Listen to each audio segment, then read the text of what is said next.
The Swim.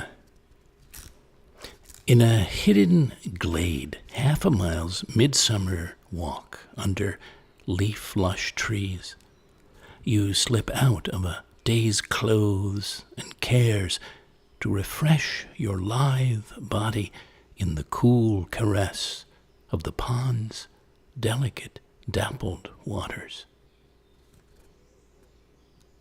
The Swim. Welcome to the latest floating poetry broadcast. And thank you for leaning in, for dipping in, to show 110 in my ongoing weekly series. Coming to you live from the back and breast-stroked coast of New England. This is your poet and poetorialist Colin Goedecke, a voice for living our days more poetically, more expressively, more soulfully. In broadcast 109, we made crossings of many kinds, including taking, bridging, spanning yourself in body or spirit, emotionally or imaginatively, from some place, point, shore, territory, to a desired other, and the reveals along the way. This week, we're in the swim of things of all kinds, from swimmers and swimming in bodies of water, with and against tides and currents, gently to intrepidly, in literal and metaphorical ways, to having our heads a-swimming with ideas, imaginings, memories, and more. Well, in sync with the show today, I made my way to the beach earlier in the day and into the ocean, the beautiful ocean, the refreshing ocean, for a preparatory swim to get in fitting form for this and us. So I'm well watered, salt-watered and salt-aired, ready for you. Ready for this. So let's dip together, shall we, into some fresh and I hope refreshing streams of cultural commentary, poetry, inquiry, and discovery. Beginning with a poem of mine from the Adirondacks from the summer of 2015. This is on Rocky Peak Ridge in Keene Valley, New York. In a timeless July, years ago, Chapel Pond. There is a kind of holiness here, an enveloping stillness, a sacred space fragrant with innocence, an unman-made shrine of pure waters, woods, rock faces, and sunlight, dappled, rippling shade, to bless the body in, refresh the body in. So when I stand on the near bank to dry, warm, and behold you backstroking through the middle of the quarry-dark, quarry-deep water, I'm not surprised to see the sun gild your sleek head and set your long, outspread arms alight into angel wings.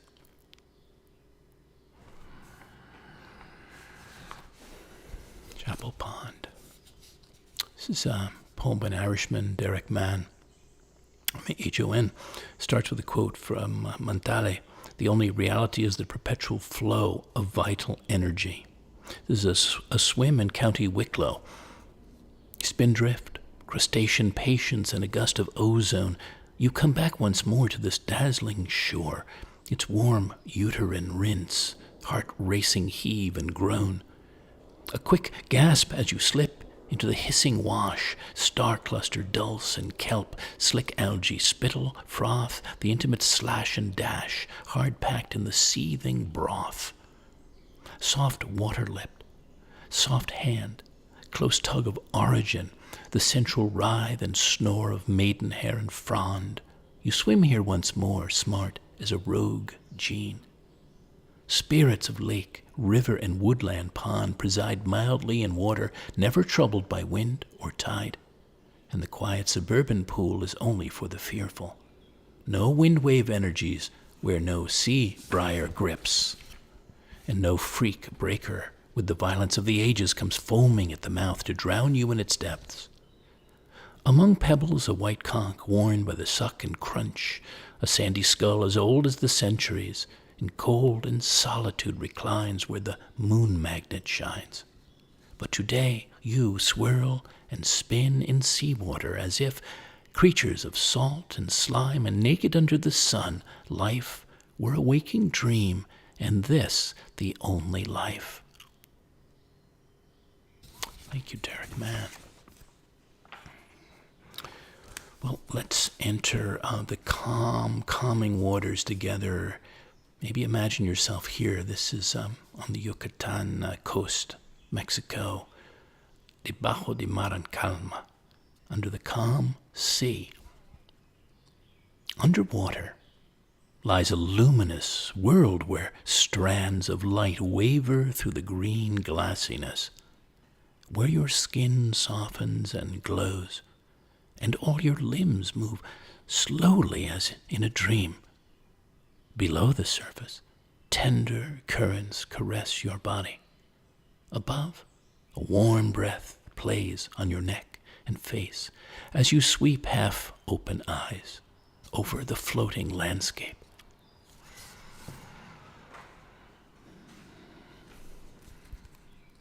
Let's think back to those secret swimming places you may have experienced or imagined experiencing.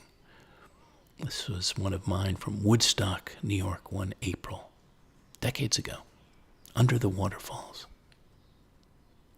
These secret green pools of water I often dream of swimming through, only found at the foot of waterfalls, hidden in the heart of warm jungles and cool forests.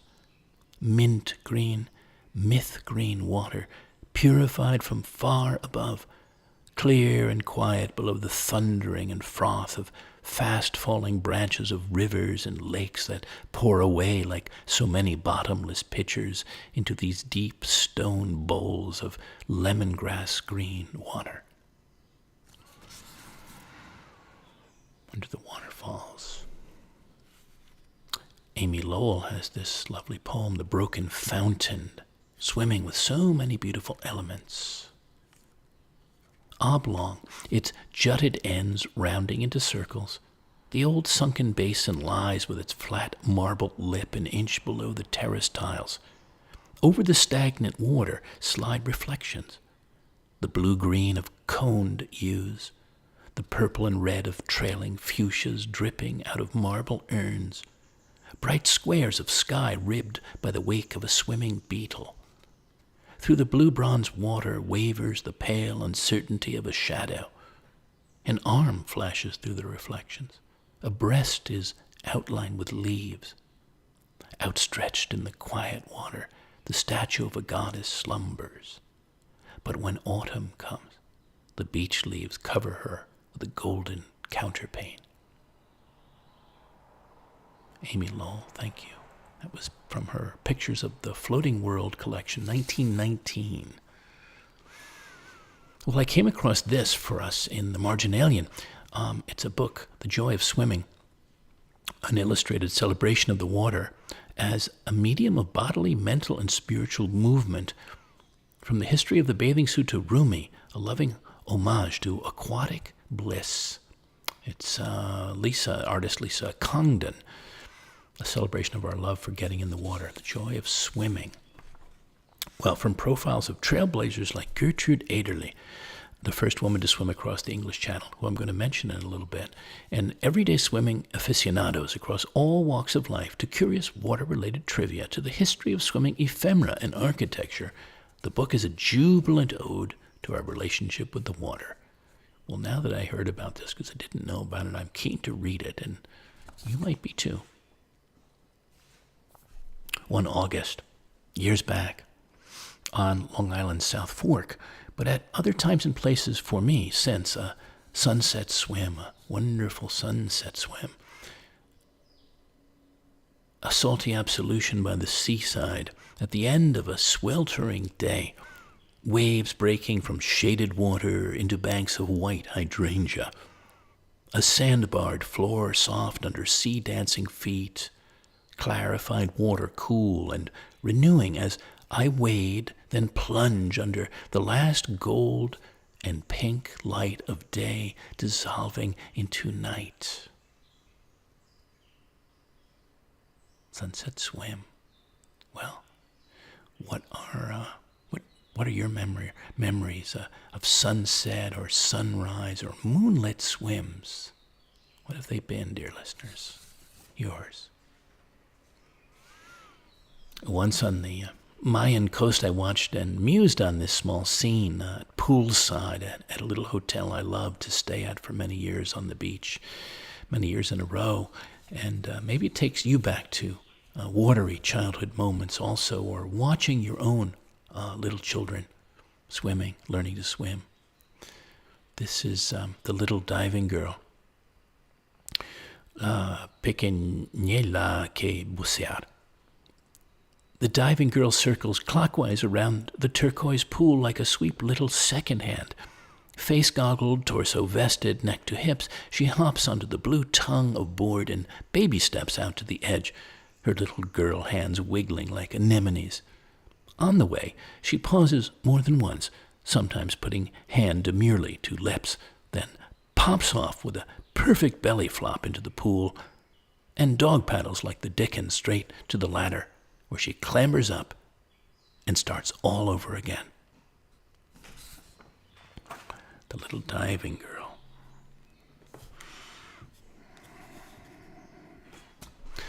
Here's a poem by Philip Levine, Belle Isle, 1949. We stripped in the first warm spring night and ran down into the Detroit River to baptize ourselves in the brine of car parts, dead fish, stolen bicycles, melted snow.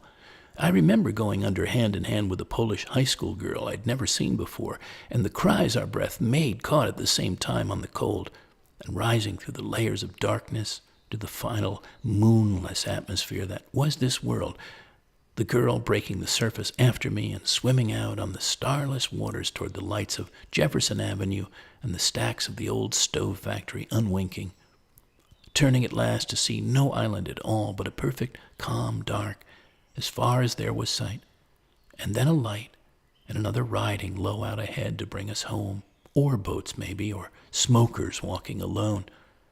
Back panting to the gray, coarse beach, we didn't dare fall on the damp piles of clothes and dressing side by side in silence to go back where we came from.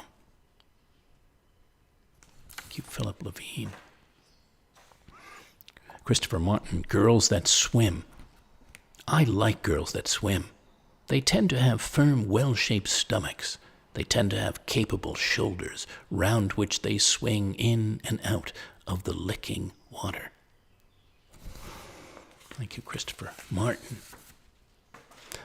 This is a piece composed for a marvelous friend, an artist and soul sister, Nadia Cohen in Brooklyn, some years back. It's called Water Spirit.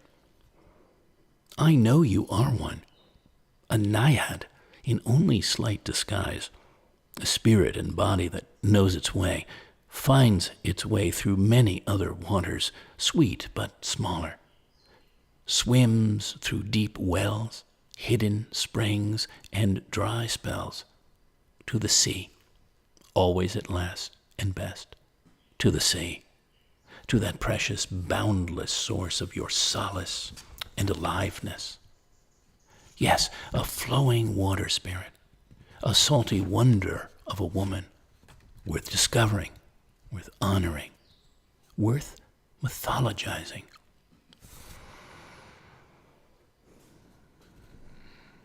Bridge and Swimmer by Forrest Gander. Our eye goes past the hieroglyphic tree to the swimmer carving a wake in the water, and almost to the railroad bridge from which the swimmer might have dived. Then, as though come to the end of its tether, our gaze returns, pulling toward the blemish on the surface of the print. In L-shaped chemical dribble, it sabotages the scene's transparence and siphons off its easy appeal. At the same time, the blemish joins together the realms of seer and swimmer in our experience of plunging into and out of the image. Thank you, Forrest Gander.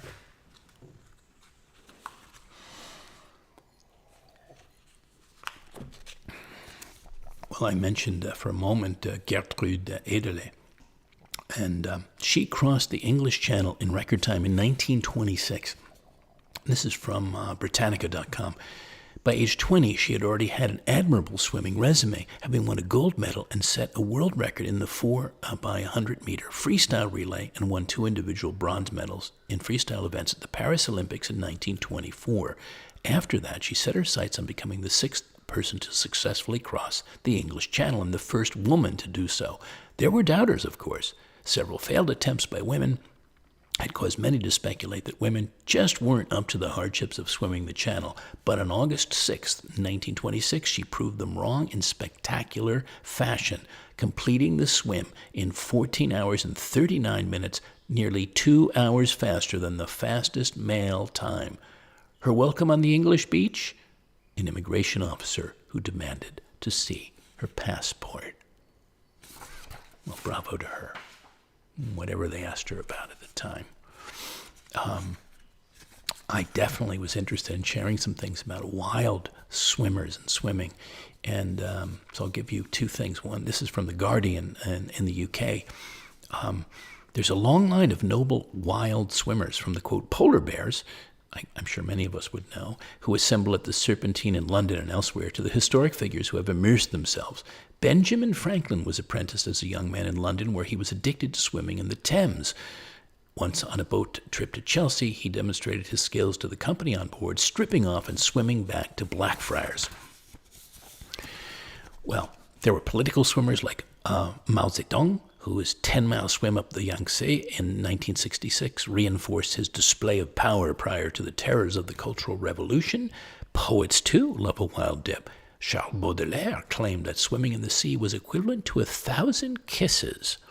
And Algernon Swinburne braved the waves, quote, like a young sea beast pressed up against their soft, fierce bosoms and fought for their sharp embraces, grappled with them as lover to lover. And into her 80s, Katharine Hepburn swam in Long Island Sound in Connecticut every morning, continuing a New England tradition inspired by Henry David Thoreau. Well, speaking of wild swimming, I've read and recommend to you a marvelous book about it. It's called Waterlogged by Roger Deacon, all one word. This is from Goodreads.com. Roger Deacon is the perfect companion for an invigorating armchair swim. In 1996, the late great nature writer set out to swim through the British Isles, from the sea, from rock pools, rivers and streams, tarns, lakes, lochs, ponds, lidos, swimming pools and spas, from fens, dikes, moats, aqueducts, waterfalls, flooded quarries, even canals. He gains a fascinating perspective on modern Britain. It's a personal journey, they say, a bold assertion of the native swimmer's right to roam, and an unforgettable celebration of the magic of water. And I would agree, because I've read that book more than once, and it's marvelous, and you swim along with him through all these adventures. So I was wondering if there was more about that, and there was a review that was written at The Atlantic about his book, and the title of that was Swimming in the Wild Will Change You. One man's journey through public waterways, whether sparkling or dirty or algae-filled, challenges us to look differently at the commons, and that's part of why I think this book is so interesting. So I'll just give you a few lines from that review apropos. During a drenching rainstorm in the summer of '96, while taking a swim in the moat behind his Elizabethan farmhouse, Deacon conceived an idea to swim through the waterways of Britain. He said, "I wanted to follow the rain on its meanderings about our land and to rejoin the sea, to break out of the frustration of a lifetime doing lengths." He was inspired by John Cheever's story, The Swimmer, in which the protagonist, Ned Merrill, quote, swims home via a quasi-subterranean, quote, stream of backyard swimming pools. Deacon began to imagine a similarly linked byway of all those places we mentioned across the country. So in his early 50s, and mourning the end of a long love, and as if on a medieval quest, he said, Like Merlin's transforming King Arthur into a fish as part of his education, swimming for him would be a way of, quote, getting under the skin of things, of learning something new. So, there you have it. A great read. Yeah, Waterlog. So I thought after that about learning to swim, but in literal and metaphorical ways. And I came across Michael Sims' poem, S-I-M-M-S.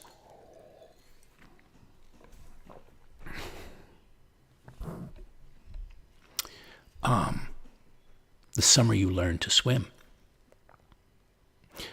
The summer you learned to swim was the summer I learned to be at peace with myself. In May, you were afraid to put your face in the water, but by August, I was standing in the pool once more when you dove in, then retreated to the wall saying, "You forgot to say sugar." So I said, "Come on, sugar, you can do it." And you pushed off and swam to me and held on laughing. Your hair stuck to your cheeks. You hiccuped with joy and swam off again. And I dove in too, trying new things. I tried not giving advice. I tried waking early to pray. I tried not rising in anger. Watching you, I grew stronger. Your courage washed away my fear. All day I worked hard thinking of you. In the evening I walked the long hill home. You were at the top waving your small arms, pittering down the slope to me as I lifted you high, so high to the moon. That summer all the world was soul and water, light glancing off peaks. You learned the turtle, the cannonball, the froggy, and the flutter, and I learned to stand and wait for you to swim to me. Thank you, Michael Sims, for that. Like that. Many, many new poems for me tonight. Yeah, maybe for you too. Stanley Moss's poem, Swimmer. I remember her first as a swimmer. I saw my mother swimming, her arms reaching out across giant ocean waves, swimming through the breakers of the Atlantic. I stood on the shore, knowing almost nothing, unable to go to her, dumbfounded by the wonder of it. It was long before I could dress myself. I was a little older than the weeping Chinese child sitting alone in the rubble of the Nanking bombing, barely old enough to be read to, not able to tell time or count. When I had that kind of knowledge, in her old age she showed me herself naked, the tubes and the sack. An hour later she said, I must have been crazy. Then she swam off again and never came back. Despite the skills I had learned reaching out across dreams of death, for a few days I was that child again. Now I have learned a kind of independence. It is mostly in dreams she comes back, younger or older, sometimes fresh from the joy of the swim. Thank you, Stanley Moss. And here's Jack Gilbert's poem, Failing and Flying. Everyone forgets that Icarus also flew. It's the same when love comes to an end, or the marriage fails and people say they knew it was a mistake, that everybody said it would never work, that she was old enough to know better. But anything worth doing is worth doing badly, like being there by that summer ocean on the other side of the island while love was fading out of her, the stars burning so extravagantly those nights that anyone could tell you they would never last. Every morning she was asleep in my bed like a visitation, the gentleness in her like antelope standing in the dawn mist. Each afternoon I watched her coming back through the hot, stony field after swimming, the sea light behind her and the huge sky on the other side of that. Listened to her while we ate lunch. How can they say the marriage failed? Like the people who came back from Provence, when it was Provence, and said it was pretty but the food was greasy. I believe Icarus was not failing as he fell, but just coming to the end of his triumph. Thank you, Jack Gilbert. The Lifeguard by James L. Dickey. In a stable of boats I lie still, from all sleeping children hidden. The leap of a fish from its shadow makes the whole lake instantly tremble. With my foot on the water, I feel the moon outside take on the utmost of its power. I rise and go out to the boats. I set my broad soul upon silver, on the skin of the sky, on the moonlight, stepping outward from earth onto water and quest of the miracle, this village of children believed that I could perform as I dived for one who had sunk from my sight. I saw his cropped haircut go under. I leapt, and my steep body flashed once in the sun. Dark drew all the light from my eyes, like a man who explores his death by the pull of his slow-moving shoulders. I hung head down in the cold, wide-eyed, contained, and alone among the weeds, and my fingertips turned into stone from clutching immovable blackness. Time after time I leapt upward, exploding in breath, and fell back from the change in the children's faces at my defeat. Beneath them I swam to the boathouse with only my life in my arms to wait for the lake to shine back at the risen moon with such power that my steps on the light of the ripples might be sustained. Beneath me is nothing but brightness, like the ghost of a snowfield in summer. As I move toward the center of the lake, which is also the center of the moon, I am thinking of how I may be the savior of one who has already died in my care. The dark trees fade from around me. The moon's dust hovers together. I call softly out, and the child's voice answers through blinding water. Patiently, slowly, he rises, dilating to break the surface of stone with his forehead. He is one I do not remember having ever seen in his life. The ground I stand on is trembling upon his smile. I wash the black mud from my hands. On a light given off by the grave, I kneel in the quick of the moon at the heart of a distant forest and hold in my arms a child of water. Water. Water.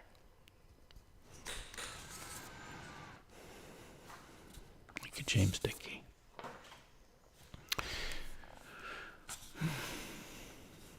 Well, I was inspired by a framed announcement, which I used as the header of this poem. This was from what I'm calling the Club Sandwich Collection. This was from a side stint I did as a mixologist at a private club in the town where I grew up.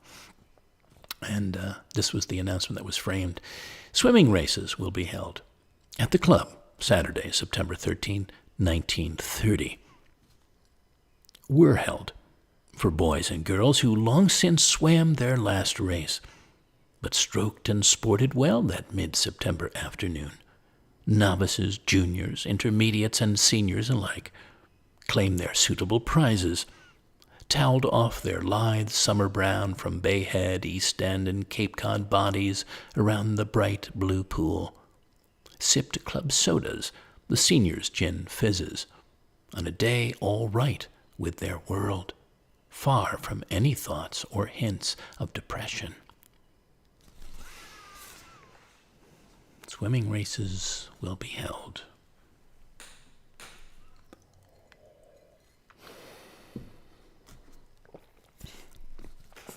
My Fish was written during the very experience of it, as all my poems really are, almost all of them, in the experience as it's happening for a beloved friend at that time who was natural in the water, in all waters. My Fish. This was on Little Lake Sunapee, New London, New Hampshire. Turning down a grassy garden path, the sight of wide, quiet lake water scrimmed by green New Hampshire woods invites you on the spur to slip from your summer clothes and swim into your element. Your torso, arms, legs quickly coppery under the lake-soft surface, your face flushed with water light, and in the air, no sound on the small shore where I stand, but my fluid breath and the distant rhythm of your supremely happy strokes. My Fish. Well, this came up a little earlier, talking about the wild swimming and the Cheever story, and from electricliterature.com on literature's great swimming pools. Wonderful, actually, piece. There's many other stories that are referenced in it, but my favorite one, they say the sexiest, gruesomest, most memorable chlorine castles ever dreamed up by humankind is The Swimmer by John Cheever. That leads it off, and it's one of my favorites. John Cheever's short story begins on a summer Sunday afternoon as everyone laments the poor drinking choices they made the night before. The main figure of the story, Ned, decides he will swim home via his neighbor's swimming pools. In the beginning of his journey, his mood is vibrant and happy. However, with each passing pool, darkness looms and Ned's sense of self wavers. The story takes readers on an emotional roller coaster that is as temperamental as the summer weather.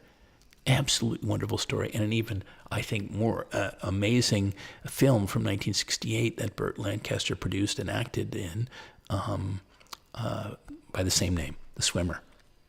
And all the pools, by the way, of the neighbors are all basically more or less lined up in their backyard, so he swims from one to the next to the next. So John Cheever. And literarily, on that sort of note of literary, was one of favorite character of mine and stories within the book by Italo Calvino called Mr. Palomar. He was the great observer. Well, here he is swimming in one of the stories, and I'll just give you a slice. For millions of centuries, the sun's rays rested on the water before there were eyes capable of perceiving them. Mr. Palomar swims underwater, surfaces. There is the sword of light. One day an eye emerged from the sea, and the sword, already there waiting for it, could finally display its fine, sharp tip and its gleaming splendor. They were made for each other, sword and eye, and perhaps it was not the birth of the eye that caused the birth of the sword, but vice versa, because the sword had to have an eye to observe it at its climax. Mr. Palomar thinks of the world without him, that endless world before his birth, and that far more obscure world after his death. He tries to imagine the world before eyes, any eyes, and a world that tomorrow, through catastrophe or slow corrosion, will be left blind. What will happen in that world. Promptly an arrow of light sets out from the sun, is reflected in the calm sea, sparkles in the tremolo of the water, and then matter becomes receptive to light.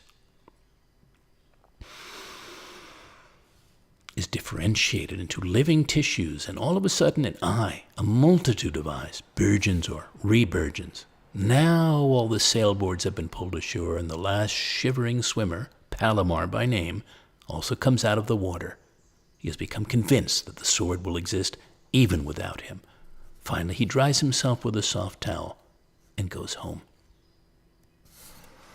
Thank you, Mr. Palomar and Italo Calvino. Okay, on we go. I was curious. I knew a little bit, but I was curious about the origins of the bathing suit. And I went to Google Arts and Culture, and there was a radical history of the swimsuit. I thought we had to peek at some of the origins, but I'll just give you a little moment. From bathing in the buff to bloomers and bikinis, few items of clothing have been as revolutionary or as risque as the swimsuit. From full body coverage to the bikini, they've seen endless creative innovations that allow us to take a dip into the water while also looking like we're walking on a Paris runway. So they give the story, and the story is essentially, I'll do some tidbits, that in the olden days of ancient Rome, thousands of years ago, of course, swimming for pleasure wasn't common. When people did swim to bathe, they went nude, and it was done privately, bathing or swimming. It wasn't until the 18th century when manners changed and modesty suddenly took hold as we get the first true swimsuit, with European ladies wading into the water in long dresses known as bathing costumes, often made from wool and frequently featured sleeves, sometimes even worn with long socks, cut so large that the whole thing that they floated away from the body to obscure curves. I did not know that through the Middle Ages, swimming in the Christian West was regarded as practically immoral. How about that? Good heavens. Well, along with wool, swimsuits from the era were also made from canvas and flannel, and most importantly, didn't turn transparent when wet. And before the one-piece was accepted by women everywhere, in the early 20th century, the swimmer Annette Kellerman debuted one that more closely resembled a man's swimsuit. It covered her body, but because it was designed for the speed she needed to win in form-fitting, she was arrested for wearing it in Boston. Well, look at where we are now.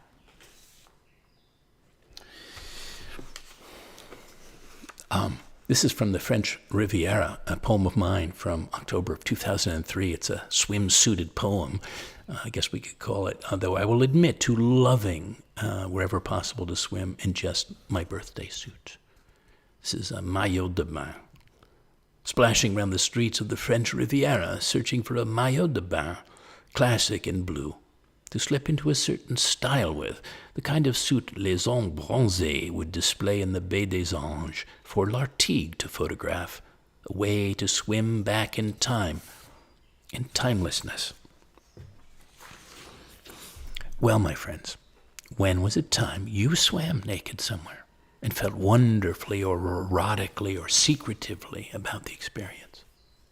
What favorite swim comes to mind from your life past or present?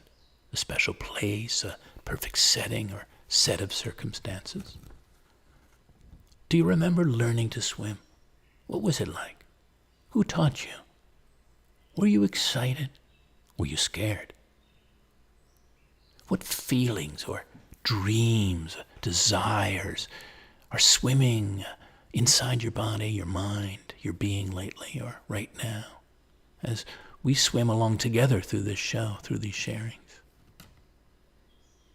What marine or amphibian or other animal comes to mind when you think of something other than a man or woman or child swimming? And what if you thought of all the movements you make as you swim through your life, your days, rippling out in different ways to others, some known ways, some unknown ways, to the immediate and larger world? Wonderings for you. Well, speaking of animals, I have a couple of I had in mind about the sea turtle is one. You know, animals we can appreciate their beautiful ways of swimming. He joins me in the warm and salty waters, the sea turtle. As I float, I watch him fly, see how to be graceful below the surface, wings and chest open to the currents, feet streaming freely behind, no retracting, only expanding, welcoming the spiritual swimming lesson from this ancient and gentle amphibian. There's a poem I wanted to share, but it's a little longer, so we won't have time for it, but I'd love you to point you to it. It's called Dream Carp by Leanne Roripauge, Roripauge. You could find it at poetryfoundation.org. And here's one. Let us speak of the whales, the great sentient creatures of the seas, the fabled swimmers of the deep, the great depths. We might do well to reverence, carriers of light. They swam inside the collars of stiff-shirted men, the skirts and corsets of well-contained ladies, the silk folds of tightly rolled umbrellas were worn round bodies and held over heads through rain, sun, seasons, the bones of mighty-to-behold creatures, and all their sacred oil that flamed street lamps for carriages and coachmen, lit night lamps for readers, for lovers, fed ticking clocks on tall mantles. Essential fuel, rare as the milk of queens, spilled wantonly, unwantedly, from the ancient rovers of the oceans, from unfathomably many innocent carriers of light, life, song.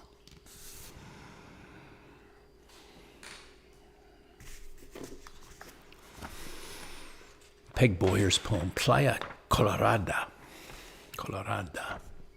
It was a beach like all beaches, only perhaps more beautiful, and the sand was pink, not red.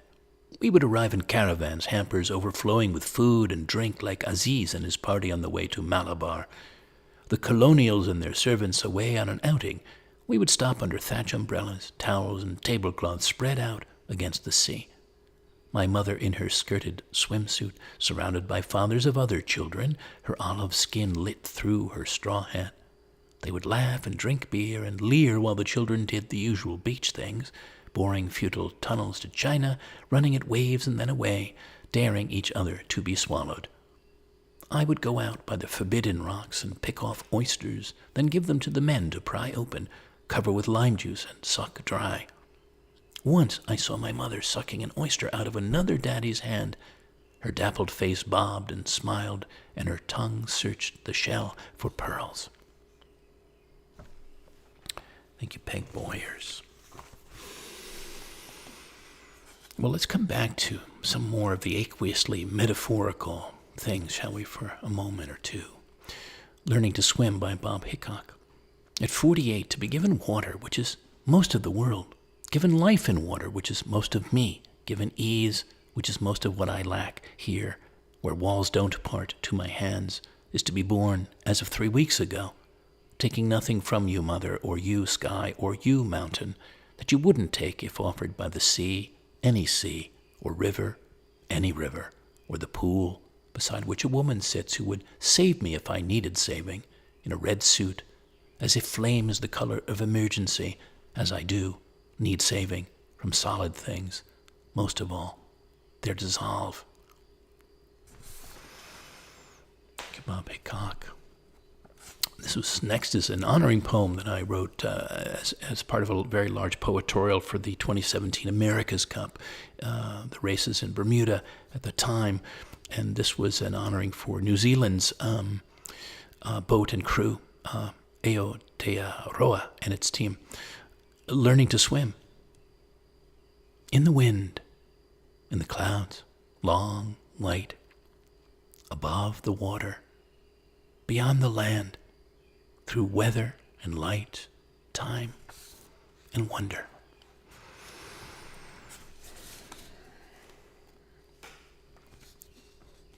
Joy Harjo's poem, Ah Ah, A-H-A-H. Ah Ah, cries the crow, arching toward the heavy sky over the marina, lands on the crown of the palm tree.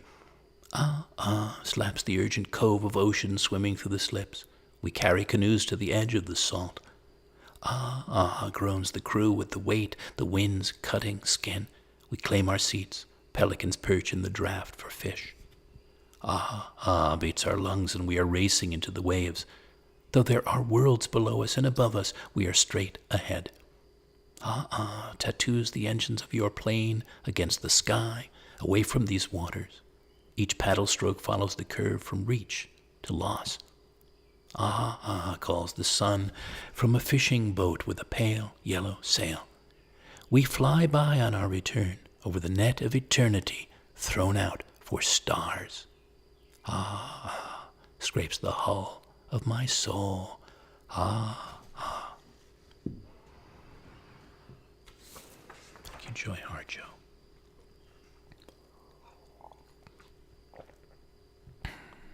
The Time Traveler. One who can swim backward and forward in time, sing into the distant past, and be at ease there among ancients, relics, antecedents. Flash far into the future and mingle, spangle with its possibilities, its other realities. Who can even suspend the hour and minute hands of the moment's clock and travel blithely, spaciously into timelessness. Time Traveler. And now into the very last handful of sharings, dear listeners, the last part of our swim time together on the seashore by Tagore, poet of the great past. On the seashore of endless words, children meet. The infinite sky is motionless overhead, and the restless water is boisterous. On the seashore of endless worlds, the children meet with shouts and dances. They build their houses with sand, and they play with empty shells. With withered leaves they weave their boats and smilingly float them on the vast deep. Children have their play on the seashore of worlds. They know not how to swim, they know not how to cast nets. Pearl fishers dive for pearls, merchants sail in their ships, while children gather pebbles and scatter them again. They seek not for hidden treasures, they know not how to cast nets. The sea surges up with laughter, and pale gleams the smile of the sea beach. Death-dealing waves sing meaningless ballads to the children, even like a mother while rocking her baby's cradle. The sea plays with children, and pale gleams the smile of the sea beach. On the seashore of endless worlds, children meet. Tempest roams in the pathless sky. Ships are wrecked in the trackless water. Death is abroad, and children play. On the seashore of endless worlds is the great meeting of children. Thank you, Tagore, for that. print by Billy Collins. In the dining room, there's a brown fish hanging on the wall who swims along in his frame while we are eating dinner. He swims in candlelight for all to see, as if he has been swimming forever, even in the darkness of the ink before someone thought to draw him, and the thin reeds waving in his stream and the clear pebbles strewn upon the sand. No wonder he continues his swimming deep into the night, long after we have blown out the candles and gone upstairs to bed. No wonder I find him in the pale morning light, still swimming, still looking out at me with his one small spellbound eye. Thank you, Billy Collins. And next to last, by a poem by Marie Ponceau, Northampton style. Evening falls. Someone's playing a dulcimer, Northampton style, on the porch out back. Its voice touches and parts the air of summer, as if it swam to time us down a river where we dive and leave a single track as evening falls. Someone's playing a dulcimer that lets us wash our mix of dreams together. Delicate, tacit, we engage in our act. Its voice touches and parts the air of summer. When we disentangle, you are not with her, I am not with him. Redress calls for tact. Evening falls. Someone's playing a dulcimer still. A small breeze rises and the leaves stir as uneasy as we, while the woods go black. Its voice touches and parts the air of summer and lets darkness enter us. Our strings go slack, though the player keeps up his plangent attack. Evening falls. Someone's playing a dulcimer. Its voice touches and parts the air of summer. Thank you, Marie Ponceau. And to close this broadcast, Emerson said it so well. Live in the sunshine. There's no other place I can live, wish to live, with love, with friends, with myself. Swim in the sea. A lively stroke and afloat in salty blue, cool green oceans, likewise in glimmer-glass seas of possibility that invite, that invoke. Drink the wild air. Drinking in all the wildness, my senses, 5 and 6th, confined in the open, can absorb the atmospheres of. Thank you, Ralph Waldo, for your essential knowing, your urging, this inspiriting. And thank you again, my friends, for leaning in, dipping in, and feeling in, and for your wonderful appreciations of all kinds, from sharing these shows with your circles, to commenting, to donating. If you'd like to offer a thought, compliment, or question, I'd like to hear from you.